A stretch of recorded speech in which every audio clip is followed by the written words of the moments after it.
Oke guys, hari ini pada video ini kita akan kupas tuntas US SMP 2020. Manfaatnya banyak banget buat kalian yang mau US minggu depan ya. Kemudian juga ini materi-materi dasar dimana kalian bisa kuasai manfaatnya untuk kalian SMA nanti. Jadi jangan lewatkan video ini ya, nonton terus sampai habis video ini. Nah, pada part 1 ini kakak akan bahas besaran dan pengukuran suhu ya, masa wujud zat, masa jenis, sifat zat dan perubahannya. Oke. Bab yang pertama yaitu besaran dan pengukuran. Kita bahas dulu besaran. Besaran itu apa? Besaran itu sesuatu yang bisa diukur ya. Nah, besaran ini terbagi menjadi ada besaran pokok, besaran turunan. Besaran pokok itu besaran yang wajib kamu ketahui nih, sudah disepakati di seluruh dunia bahwasanya ada 7 besaran pokok. Bagaimana cara buat kalian hafal? Kakak punya mantranya yaitu Pamawa Suku Juminten. Nah, Pa itu buat apa? Pa itu untuk panjang, Ma itu untuk masa, Wa itu untuk waktu, Su itu untuk suhu, Ku itu untuk kuat arus, Jum itu untuk jumlah zat, Inten itu untuk intensitas cahaya. Jadi kalian dengan menggunakan mantra itu sudah hafal untuk 7 besaran pokok. Nah, kemudian ada besaran turunan. Apa itu besaran turunan? Besaran turunan itu yang gabungan dari besaran pokok. Entah itu dikali atau dibagi, itu menghasilkan besaran turunan. Besaran turunan contohnya ada luas. Luas itu kan dari panjang dikalikan panjang, ada volume, masa jenis, kecepatan, percepatan, gaya, dan usaha. Jadi ini contoh-contoh besaran turunan. Besaran turunan bisa lebih dari ini, banyak. Kemudian ada satuan. Satuan itu terdiri dari 2, ada satuan internasional, ada MKS dan CGS. Jadi MKS itu meter, kilogram, sekon, CGS itu sentigram, sekon. Nah, panjang satuannya meter, tahu ya, masa itu kilogram, waktu itu sekon, gaya newton, usaha joule, kecepatan meter per sekon, masa jenis kilogram per meter kubik, percepatan meter per sekon, muatan elektron kolom. Nah, dari sini kalian bisa lihat satuan-satuan dari besaran turunan ya. Itu gabungan dari beberapa besaran pokok. Contohnya kecepatan meter per sekon, berarti gabungan dari panjang dan waktu, kayak gitu. Nah, untuk materi selanjutnya kita mengenal pengukuran. Nah, pengukuran adalah kegiatan bagaimana menghasilkan nilai besarannya. Jadi menggunakan alat ukur. Alat ukur untuk mengukur panjang, contohnya yang kita ketahui ya, kita sering pakai juga ada penggaris, terus ada jangka sorong, ada mikrometer skrup. Nah, kalau penggaris ketelitiannya 1 mm tuh, yang kalau kalian lihat di garis-garis kecil itu artinya 1 mm. Terus ada jangka sorong, itu lebih teliti lagi 0,1 mm, dan mikrometer skrup lebih teliti lagi 0,01. Biasanya untuk apa sih ngukur apa? Untuk mengukur ketebalan logam atau ketebalan koin, kayak gitu. Nah, yang selanjutnya dalam mengukur waktu kita biasa menggunakan jam nih. Dalam kamu biasa juga sering pakai jam tangan kan? Nah, di situ juga disebut alat ukur waktu. Apa yang lebih teliti? Ada lagi stopwatch. Jadi stopwatch itu kalau kalian punya stopwatch yang analog seperti gambar ini, di sini ada dua lingkaran. Nah, lingkaran di dalam itu untuk menunjukkan menit, lingkaran yang besar untuk menunjukkan detik. Jadi kalau misalkan kalian ditanya di soal nih, nanti ada soal berapa hasil pengukuran dari stopwatch tersebut, maka kamu hitung dulu menitnya, ubah ke detik, baru ditambahin detiknya, kayak gitu.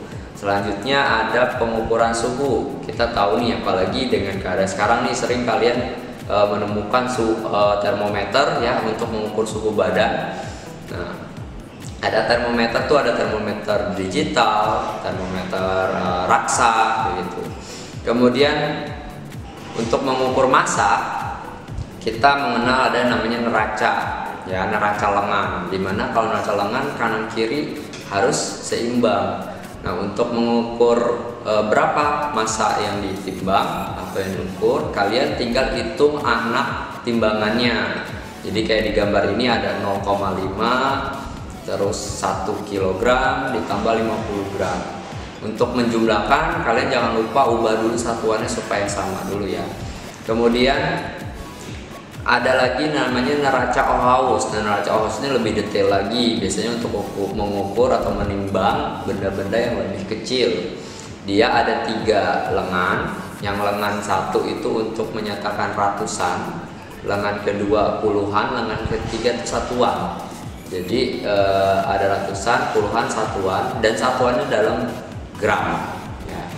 Kemudian dalam mengukur volume benda, kalau bentuknya beraturan, kalian udah pasti udah tahu deh rumus-rumus bentuk beraturan: kubus, balok, prisma, limas, itu udah ada rumusnya ya. Tapi kalau kalian mengukur batu yang bentuknya tidak beraturan gimana?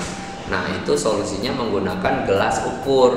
Gelas ukur, cara penggunaannya kamu tahu gelas ukur yang ada garis-garis pengukurannya cm kubik atau mililiter. Kamu masukkan air. Sebelum itu, sebelum kamu masukkan bendanya, kamu lihat dulu air yang kamu masukkan sampai berapa mililiter atau cm kubik. Misalkan di gambar ini 20 mililiter atau 20 cm kubik. Ingat, cm kubik itu sama aja dengan mililiter ya.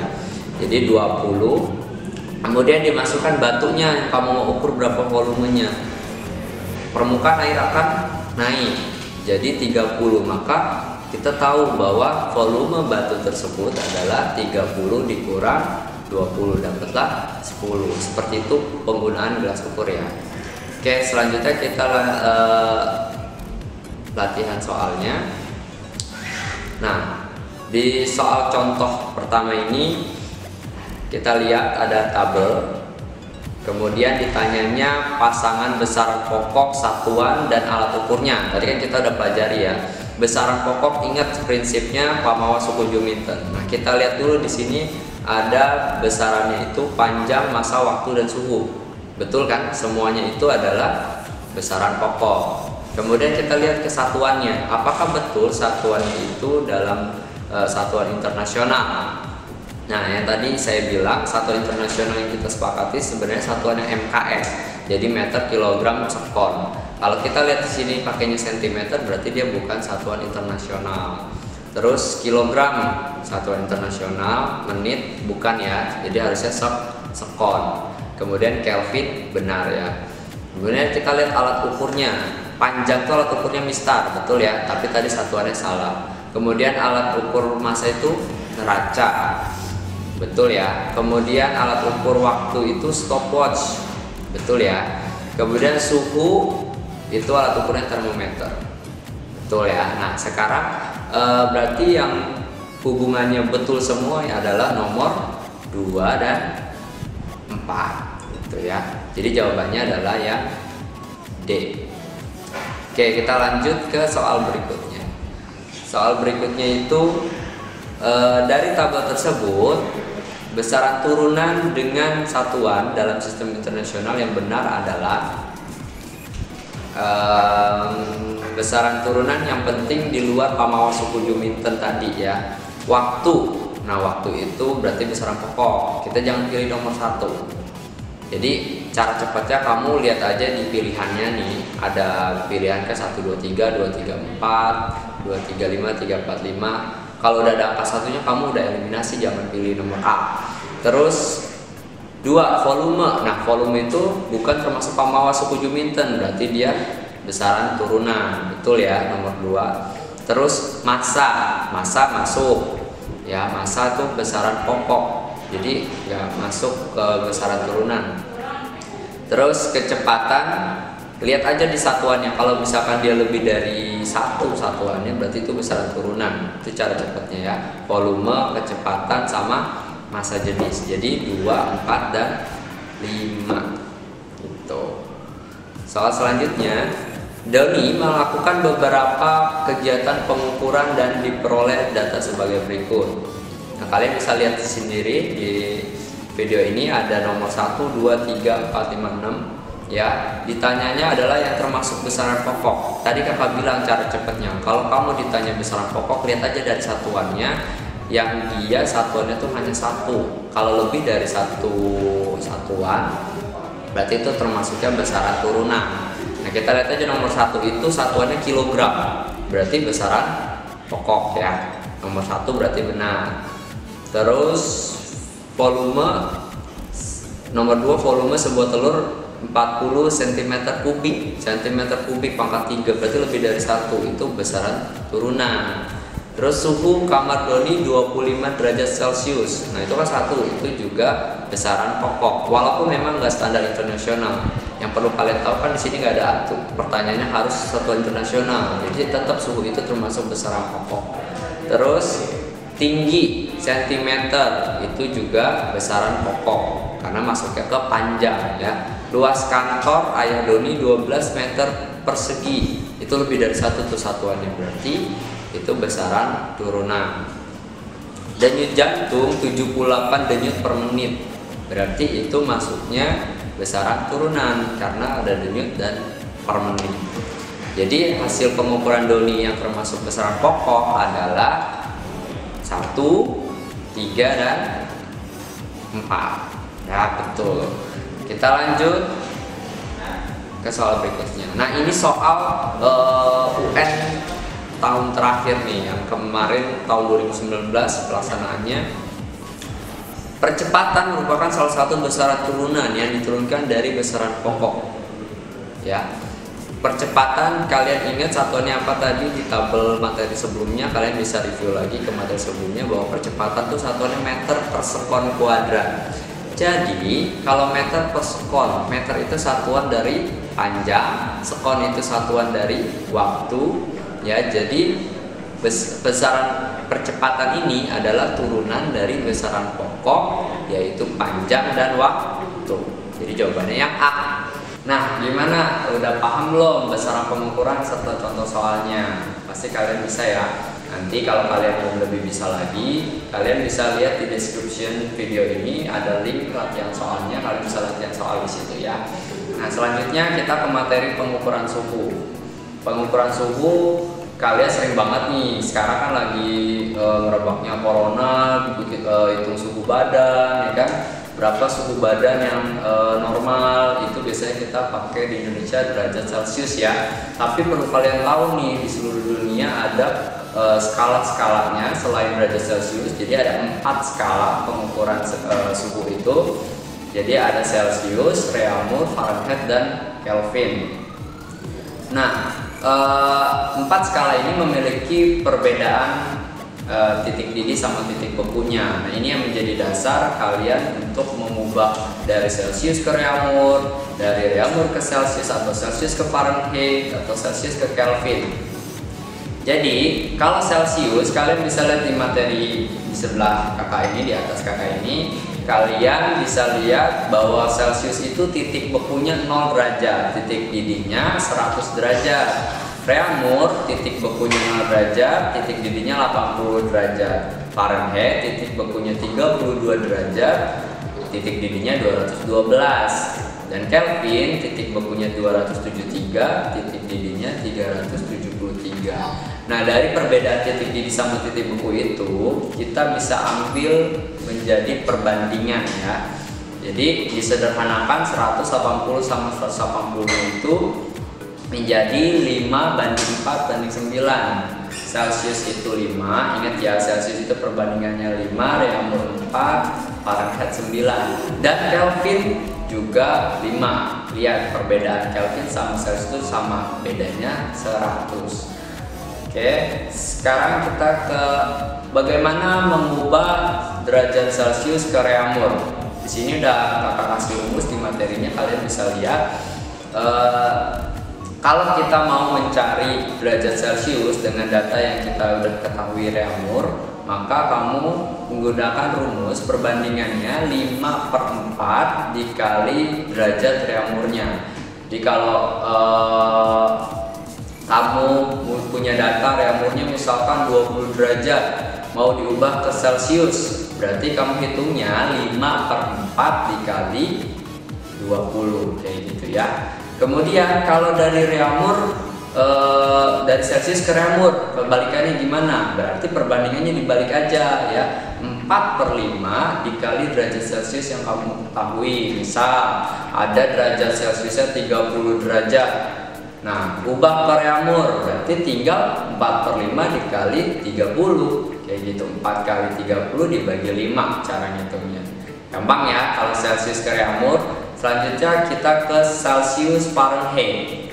Nah, di Celsius Fahrenheit ini ada aturan tertentu. Kenapa? Karena Celsius sama Fahrenheit titik bekunya berbeda. Kalau Celsius itu 0 derajat, kalau Fahrenheit 32. Nah, maka kalau kamu mau mengubah Celsius ke Fahrenheit, kamu harus tambahkan 32. Karena titik beku yang tadi berbeda. Nah, kalau misalkan kebalikannya kamu mau ubah Fahrenheit ke Celsius, aturannya jangan lupa kamu kurangin dulu 32 ya. Itu pahamin. Jadi kalau mau Celsius ke Fahrenheit tambahkan 32, kalau Fahrenheit ke Celsius kurangin 32 dulu. Ya. Oke. Kamu lihat rumusnya di sini. Yang tadi kita ketahui bahwa Celsius itu perbandingannya 5, Fahrenheit 9. Ingat 5 dan 9. Jadi kalau kamu mau mencari derajat Celsius, berarti yang ditaruh di atas nih perbandingan Celsius, yaitu 5/9 dikali dari yang kamu sudah kurangi terlebih dahulu ya. Nah, jadi kalau kita mau mengubah Celsius ke Fahrenheit, intinya seperti itu ya. Jangan lupa kalau kita mau nyari Celsius 5/9 dikali hasil yang kamu udah kurangi tadi ya, derajat Fahrenheit tadi kurangi 32 dulu. Oke. Kemudian kalau kamu mau mengubah Celsius ke Fahrenheit, kamu kalikan dulu sama perbandingannya. Karena kamu nyari Fahrenheit berarti 9/5 dikali derajat Celsius baru ditambahkan 32. Ya, ingat loh rumus ini. Kamu bisa buat review lagi kalau misalkan kamu lupa rumusnya di sebelumnya ya, di materi ini. Nah, kemudian satu lagi, kalau mau mengubah dari Celsius ke Kelvin. Nah, ini lebih gampang. Antara Celsius sama Kelvin itu perbandingannya sama ya, 5/5. Jadi kamu cukup kurangi 273 atau tambahkan 273 aja. Jadi kalau kamu mau mencari Celsius, itu derajat Kelvin ya dikurangi 273 permisalan. Kalau ada derajat Kelvinnya 300, nanti kamu cukup kurangin aja 300 dikurangi 273. Kemudian kalau soalnya mau ubah ke Kelvin, berarti derajat Celsiusnya ditambah 273. Misal kamu punya derajat Celsiusnya 20, tinggal ditambahin 273. Gampang ya, simpel kalau Celsius sama Kelvin. Oke, kita ke contoh soal ya. Perhatikan baik-baik contoh soalnya. Kita baca dulu. Perhatikan gambar termometer berikut. Nah, Celsiusnya menunjukkan 75 derajat ya. Di situ termometernya menunjukkan 75 derajat. Kemudian Fahrenheitnya berapa? Tuh tanda tanya. Suhu benda bila diukur dengan termometer Fahrenheit akan menunjukkan angka berapa? Nah, sebelum kamu pahamin soalnya dulu. Lihat dari Celsius ke Fahrenheit. Berarti ada aturan apa tuh? Ingat kalau Celsius ke Fahrenheit apa? Ditambah 32 ya, ditambah 32. Ingat ya. Nah, sekarang kita hitung. Kalau Celsius ke Fahrenheit berarti yang ditanya Fahrenheit, perbandingan Fahrenheit itu 9 ya, Celsius yang diketahui itu di 5. Jadi kamu tinggal kalikan dengan derajat Celsius yang sudah diketahui, yaitu 75 ya. Tambah 32-nya kapan Kak? Nanti kalau kita sudah hitung. Kita hitung dulu. 75 dibagi 5 biar cepat. Berapa? 7 bagi 5 dapat 1 ya, sisa 2 kan. Sebenarnya 25 dibagi 5 dapat 15. Itu cara hitungnya. Kemudian 9 kali 15. 9 kali 5 45 ya, simpen 4. 9 kali 1 9 tambah 4 135. Nah, baru aturan yang tadi kita sepakati, kita tambahin 32. Jadi berapa? 5 tambah 2, 7, 3 tambah 3, 6, 3 satunya ikutin. Jadi deh, ya 167 derajat Fahrenheit. Berarti jawabannya yang mana? Yang C ya. Oke. Soal berikutnya, kalau kalian masih belum paham, kakak kasih lagi contoh soal berikutnya. Nah, kita baca dulu. Seorang dokter memeriksa kondisi suhu tubuh pasien dengan menggunakan termometer. Data yang diperoleh sebagai berikut. Nah, kamu bisa lihat derajat Fahrenheit, derajat Celciusnya itu 40 derajat. Berapa derajat di Reaumur, berapa derajat di Fahrenheit? Ya, kita konversikan dari Celcius ke Reaumur dulu. Gimana konversikan dari Celcius ke Reaumur? Ingat, kalau Reaumur tadi perbandingannya apa? 4, betul. Kalau Celcius 5 ya. Jadi kalau kita mau nyari Reaumur, berarti yang ditanyanya di atas perbandingannya, yang diketahuinya di bawah 4/5 dikali yang diketahuinya berapa? 40 derajat. Maka kita hitung cara cepetnya tadi, coret aja ini 40 dibagi 5 ya. Berapa? 8 dikali 4 jadinya 32 derajat apa? Reaumur. Ingat, kalau Celcius ke Reaumur nggak perlu ada aturan ditambah atau dikurangi, karena titik beku Celcius sama Reaumur itu sama, yaitu 0 derajat. Jadi cukup jawabannya 32 derajat. Nah, dari kita jawab satu ini aja kita udah tahu tuh jawabannya di pilihan hanya yang menunjukkan 30 derajat yang B ya, gitu. Jadi kita udah tahu nih jawabannya B. Tapi gimana Kak kalau yang Fahrenheit? Nah, biar kalian makin paham, yang Fahrenheit gimana ukurnya atau menghitungnya, mengkonversikannya. Fahrenheit itu perbandingannya berapa? 9 ya. Kemudian yang diketahui Celcius itu adalah perbandingannya 5, dan data yang diketahuinya Celcius itu 40 derajat. Kita hitung lagi, tadi berapa? 40 dibagi 5, 8 ya. 9 dikali 8 dapat 72. Nah, ingat Celcius ke Fahrenheit harus ditambahkan 32. Jadi tambah 32. Maka hasilnya adalah 2 tambah 2 4 ya, 7 tambah 3 10. Jadi 104 derajat Fahrenheit. Jadi jawabannya yang B. Oke. Nah, bagaimana? Udah paham pengukuran suhu? Kalau kalian mau lebih bisa lagi, kalian bisa nih latihan soal di description video ini. Kalian pilih link yang materi pengukuran suhu ya. Kemudian kita lanjut nih ke materi selanjutnya. Materi selanjutnya itu tentang wujud zat. Dalam kehidupan sehari-hari pasti kalian sering banget kan di sekeliling kalian tuh banyak benda-benda. Nah, benda-benda itulah yang dikategorikan sebagai zat. Zat adalah sesuatu yang menempati ruang gitu. Jadi mau dia wujudnya kecil, sedang, besar, itu tetap dikatakan zat ya. Nah, zat itu terbagi menjadi 3 wujudnya. Kalian bisa lihat di atas kakak, di situ ada padat. Ya, lihat gambarnya, padat itu gimana ciri-cirinya? Dia rapat partikelnya, teratur, bentuknya tetap, volumenya tetap.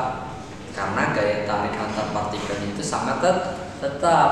Contohnya meja, ya, terus vas bunga, banyaklah. Kalian pasti udah tahu benda-benda zat dengan ciri-ciri yang tadi. Kemudian wujud zat yang berikutnya adalah cair. Ya, cair itu partikelnya renggang, gaya tariknya lemah, ya, volumenya tetap. Ya, volume tetap kalau cair. Kamu punya air di botol, dituang ke gelas, maka volume dari botol ke gelas itu tetap, misalkan 10 ml, tetap di gelasnya juga 10 ml ya. Tetapi bentuknya berubah, ikuti sesuai wadah yang ditempatinya. gitu. Contohnya ini ya, kayak air teh, air, minyak goreng. Nah, itu ciri-ciri atau contoh-contoh wujud zat cair. Yang selanjutnya adalah gas. Gas itu partikelnya kalian bisa lihat sendiri tuh berjauhan dan dia selalu aktif bergerak ya. Jadi tidak teratur, gaya tariknya sangat lemah ya, sehingga bentuknya pun berubah-ubah dia, menempati seluruh ruang juga. Maka jarak antar partikel yang jauhan itu menyebabkan volume antar gas itu menjadi berubah. Ingat ya, jadi kalau gas itu bentuk berubah, volume berubah, gaya tariknya lemah, partikelnya berjauhan. Contohnya gas-gas helium di dalam balon, nah, itu mereka bergerak berjauhan. Kemudian wujud zat ini bisa berubah ya. Perubahan wujud zat secara fisika bisa berubah, tapi zatnya nggak berubah, tapi wujudnya, misal dari padat ke cair, cair ke gas, atau gas ke padat. Perubahan wujud itu kita perhatikan sini. Yang pertama, situ kan ada zat padat ke zat cair ya. Disebutnya apa? Mencair. Ya contohnya kamu makan es krim, terus es krimnya mencair kalau kena suhu panas ya. Jadi perubahan wujud zat itu dipengaruhi oleh adanya kalor atau wujud panas. Nah, kemudian yang kedua di situ ada dari padat ke gas. Padat ke gas disebutnya apa? Menyublim. Nah, contoh kita sehari-hari apa sih benda yang menyublim? Itu kapur barus. Tahu nggak kapur barus? Kapur barus itu yang kalau di kamar mandi itu untuk pewangi-wangan atau di lemari kayak gitu, itu dia dari padat lama-lama habis menjadi gas.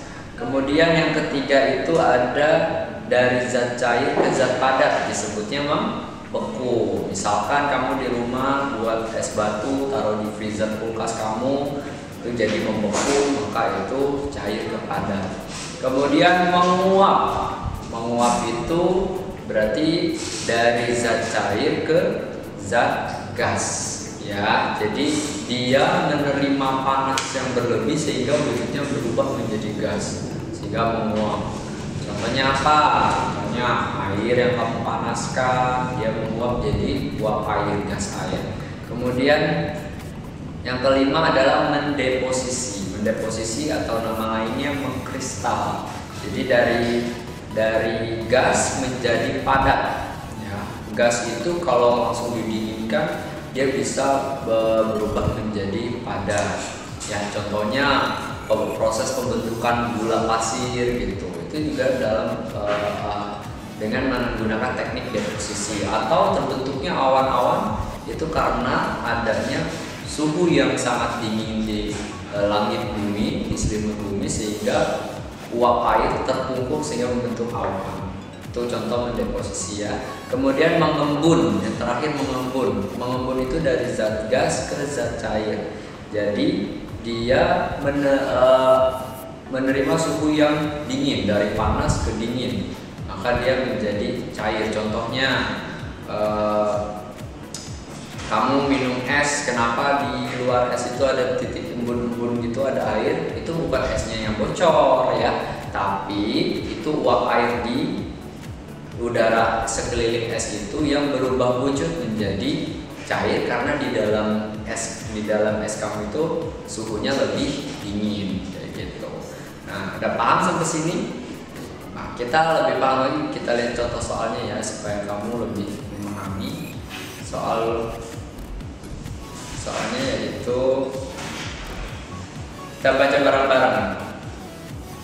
Tabel yang menunjukkan sifat yang benar benda-benda pada gambar adalah, nah kita lihat itu gambar 1 itu apa, gambar 2 apa, gambar 3 apa. Jadi gambar 1 itu kayak benda ya, benda padat. Kemudian 2 itu ada cairan di dalam botol. Kemudian yang nomor 3 itu ada kayak asap gitu, itu artinya gas. Jadi nomor 1 padat, 2 cair, dan 3 gas. Maka yang ditanya di pilihannya adalah volume sama bentuknya. Jadi kita udah paham kalau padat itu tetap volumenya, bentuknya tetap. Kemudian kalau cair volume tetap, bentuk berubah. Nah, di sini yang A itu salahnya nomor satunya, terus yang B itu salahnya di nomor 2 karena volumenya tetap, bentuknya juga tetap. Terus yang C, nomor satunya benar, tetap, nomor 2-nya volume tetap, bentuk berubah, betul. Gasnya yang nomor 3 berubah-berubah. Nah, kalian udah tahu berarti jawabannya yang C ya. Coba kita ke soal berikutnya. Nabila meneliti sifat 4 zat di laboratorium. Dari hasil penelitiannya, sifat gas yang benar adalah, nah, kita lihat nih sifat zatnya ada bentuk tetap, volume tetap, massa tetap, mudah dimanfaatkan, dapat mengalir. Yang ditanyakan sifat gas. Kalau sifat gas itu bentuknya tetap gak?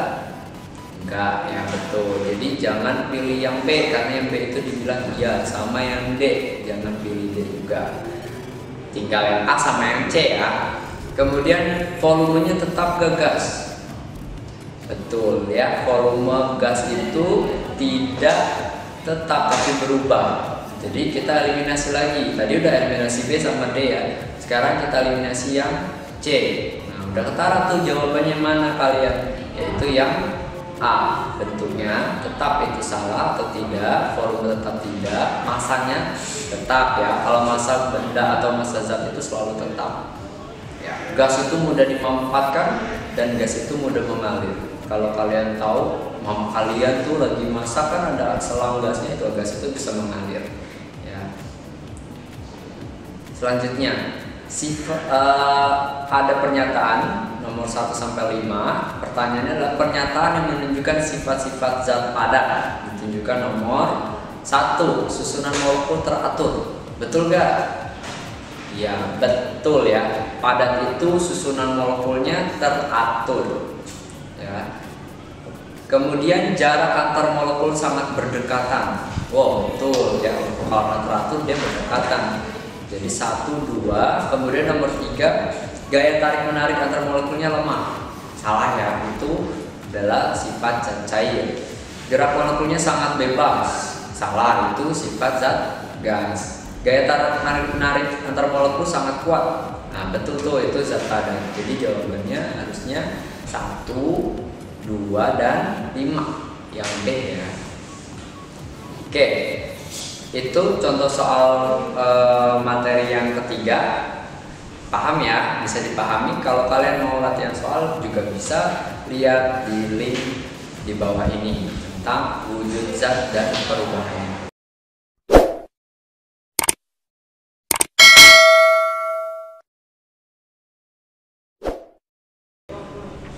Nah, udah beres materi yang 3 tadi.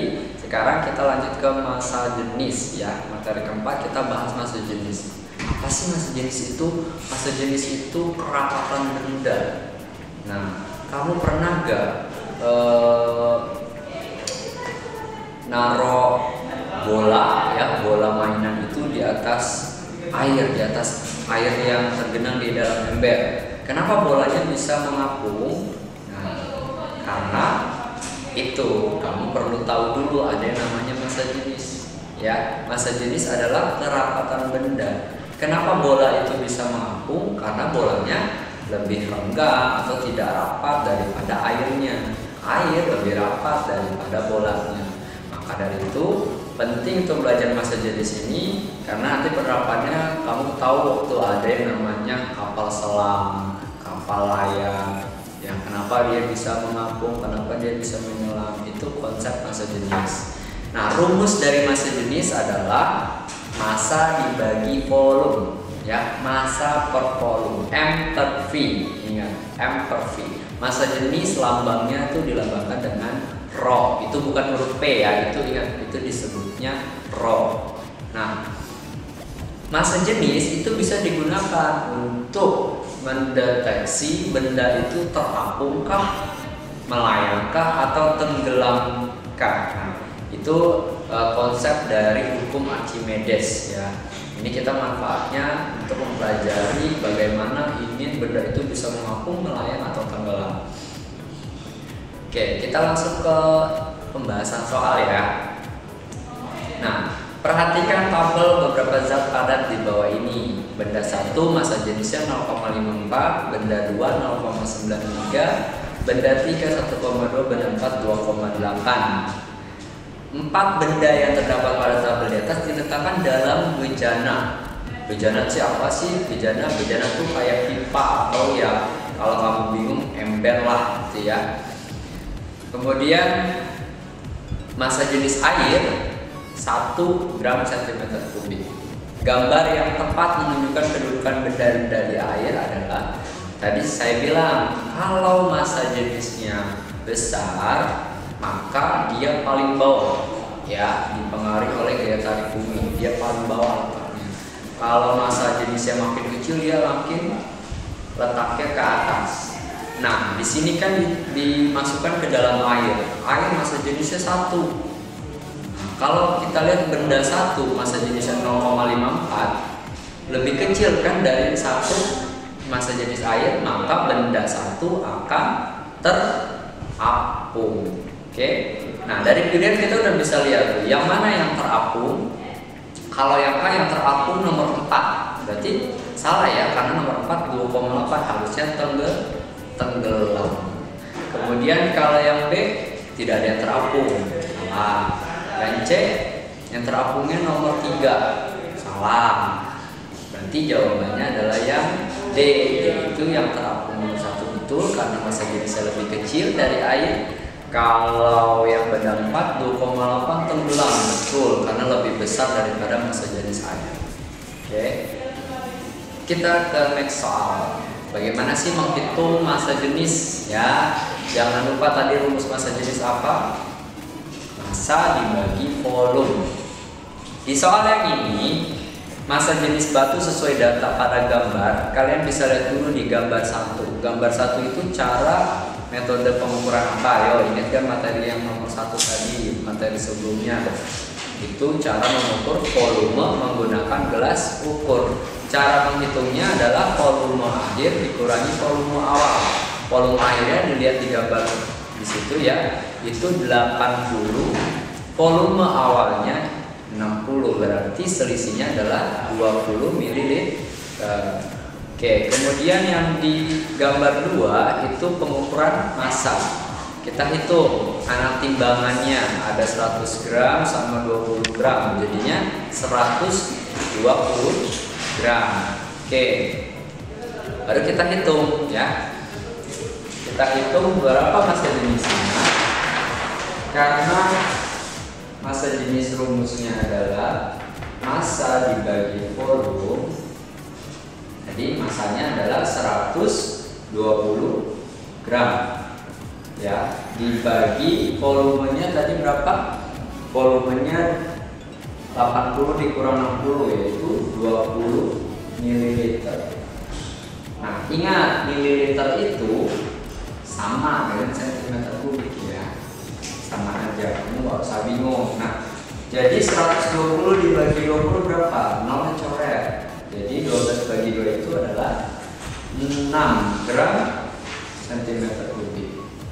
Kalau di pilihannya menjadi satuannya kilogram per meter kubik, kalian cukup kalikan dengan 1000. Oke, kalikan dengan 1000. Jadi 6 dikali 1000 jadinya 6000. Jadi kita dapat hasilnya adalah yang A.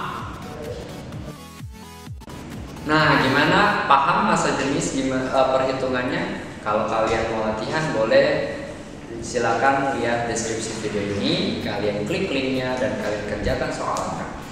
Nah, materi selanjutnya yaitu tentang sifat dan perubahan zat. Ya, sifat dan perubahan zat. Tadi kakak udah ajarkan kalian bahwa zat itu ada yang wujud padat, cair, gas. Nah, sekarang bagaimana perubahannya dari segi perubahan fisika atau perubahan kimianya. Sebelum kalian memahami perubahan fisika dan kimia, kalian harus paham dulu sifat fisika. Sifat fisika benda itu faktornya adalah ada titik didih, titik leleh beku, kemagnetan, daya listrik, apakah benda itu menghantarkan listrik atau benda itu bersifat magnet. Itu namanya sifat-sifat secara fisika. Kalau sifat secara kimia itu ada terbakar, busuk, bisa berkarat, beracun, atau meledak. Itu sifat benda secara kimia. Jadi kalau benda itu bisa terbakar, bisa membusuk, berkarat, beracun, meledak, itu sifat kimianya. Oke. Nah, sekarang apa bedanya perubahan fisika sama perubahan kimia? Perubahan fisika itu bisa kamu ketahui kalau benda tersebut berubah ukurannya, tetapi tidak berubah komposisi zatnya ya.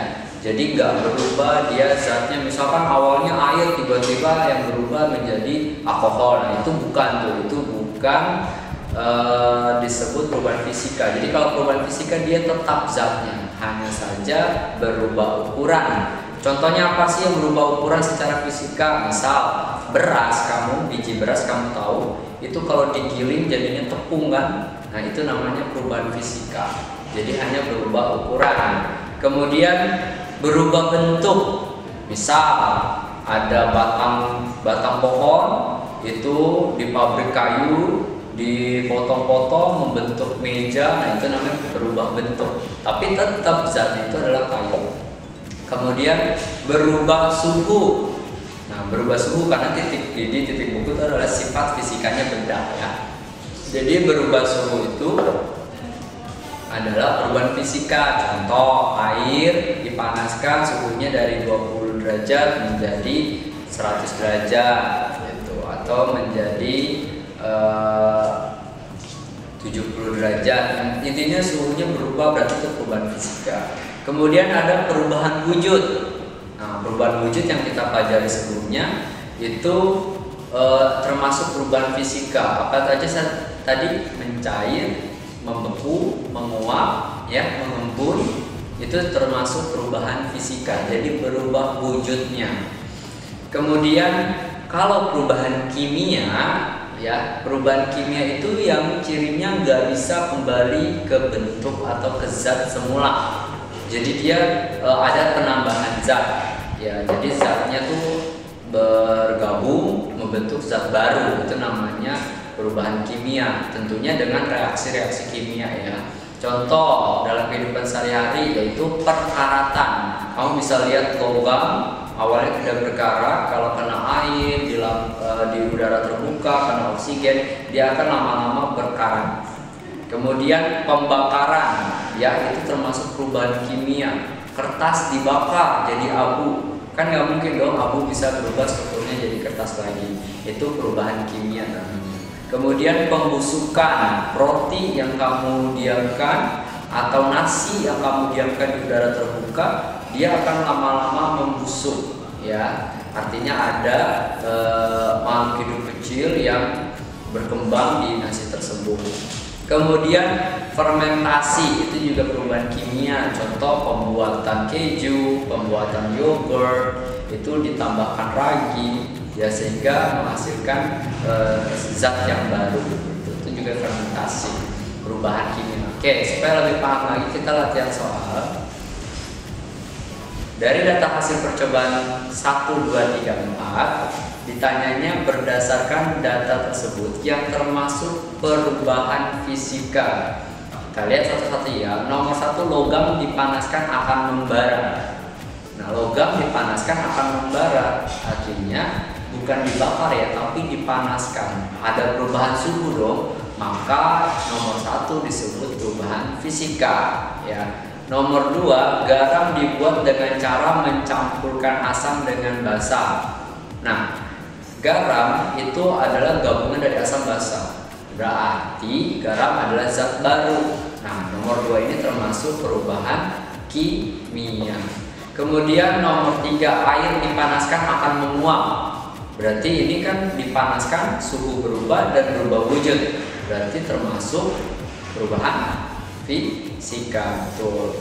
Kemudian besi dibiarkan di tempat terbuka akan korosi. Nah, korosi itu nama lain dari perkaratan. Ya, jadi kalau perkaratan apa tadi cirinya? Perubahan kimia. Betul. Jadi yang ditanya perubahan fisika nomor 1 dan 3 ya. Nomor 2 dan 4 itu perubahan kimia. Oke, soal selanjutnya, perhatikan pernyataan berikut. Ada nomor 1 es krim meleleh, 2 bom meledak, 3 kayu terbakar, 4 air membeku. Pernyataan yang benar mengenai perubahan kimia adalah, kita lihat nomor 1 tadi apa? Es krim meleleh. Tadi kan di mind mapping yang kalian lihat tadi bahwa es krim meleleh itu adalah perubahan fisika ya, karena adanya perubahan wujud. Kemudian bom meledak. Nah, meledak itu adalah ciri-ciri sifat kimia benda. Jadi itu perubahan kimia ya, nomor 2. Kemudian nomor 3, kayu terbakar. Nah, terbakar juga termasuk sifat kimianya benda, maka ini disebut perubahan kimia.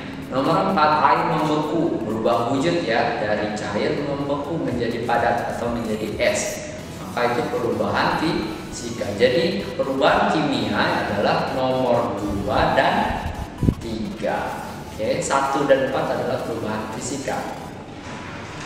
Nah, itu saja pembahasan pada part 1 ya, pelajaran US IPA SMP buat kalian. Nah, bagi kalian yang ingin latihan soal untuk materi sifat dan perubahan ini, bisa juga lihat link di bawahnya. Jadi kalian review lagi. Kalau ada yang kurang-kurang atau kakak salah penyampaian, kalian bisa komen di bawah ini juga. Atau kalian mau nanya yang kurang jelas, boleh komen di bawah ini. Jadi cukup sekian, semoga kalian bermanfaat dan bisa menghadapi US. Semangat!